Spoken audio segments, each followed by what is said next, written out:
CIST, une terrible nouvelle pour la famille royale d'Angleterre. Le prince Philippe VI éteint ce vendredi 9 avril à l'âge de 99 ans. Comme l'a fait savoir le palais de Buckingham sur Twitter, le duc d'Édimbourg est mort paisiblement dans la matinée au château de Windsor. CIST, avec une profonde tristesse que Sa Majesté la Reine annonce le décès de son mari bien-aimé. Son Altesse royale est décédée paisiblement ce matin au château de Windsor. D'autres annonces seront faites en temps voulu. La famille royale se joint aux personnes du monde entier pour pleurer sa perte, peut-on ainsi lire dans le communiqué publié sur Twitter. La reine Elisabeth II se retrouve ainsi confrontée à la perte de celui avec qui elle partageait son quotidien depuis plus de 70 ans.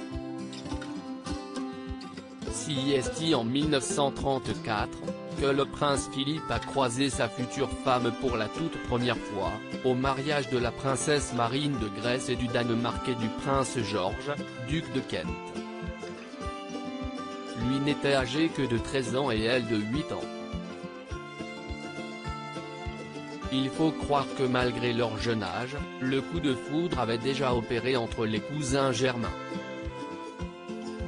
Ce n'est que 5 ans plus tard qu'ils se sont retrouvés au Britannia Royal Naval College de Dartmouth en Angleterre. Pendant la Seconde Guerre mondiale, les amoureux entretiennent une relation épistolaire passionnée, qui a conduit le duc d'Édimbourg à demander la main de sa dulcinée en 1946, auprès du père de celle-ci, le roi George.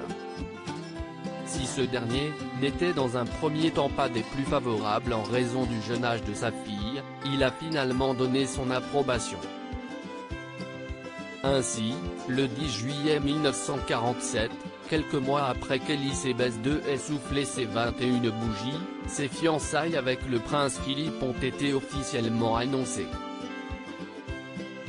Un mariage grandiose, le couple s'est marié quelques mois plus tard, au début de l'hiver, le 20 novembre 1947 à l'abbaye de Westminster. Des noces grandioses suivies par 200 millions de personnes.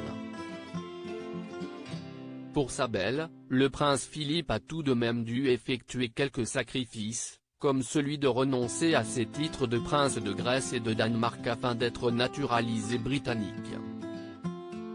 Le matin de son mariage, Philippe a été fait duc d'Édimbourg par le roi. Le 6 février 1952, il est officiellement devenu prince consort lors de l'accession au trône de la reine Elisabeth II. Plus unis et amoureux que jamais, Elisabeth II et Philippe ont formé au fil des années, un duo aussi solidaire que complice. Un temps ébranlé par des rumeurs d'infidélité, celles-ci ont rapidement été balayées par la force de leur amour. De leur mariage sont nés 4 enfants, le prince Charles le 14 novembre 1948, la princesse Anne le 15 août 1950, le prince Andrew le 19 février 1960 et le prince Édouard le 10 mars 1964. Une fidélité à toute épreuve tout au long du règne de sa femme, le prince Philippe s'est imposé comme son fidèle confident. Un partenaire de confiance, loyal, sur lequel elle pouvait compter dans toutes les situations. Connu pour son franc-parler, il a parfois aidé son épouse à se sortir de plusieurs mauvaises passes, CIST mon rock. Il a tout simplement été ma force et mon soutien. Philippe a su se plier au protocole par amour pour Elisabeth, comme il l'explique dans une interview, mon premier, second et ultime emploi est de ne jamais laisser tomber la reine.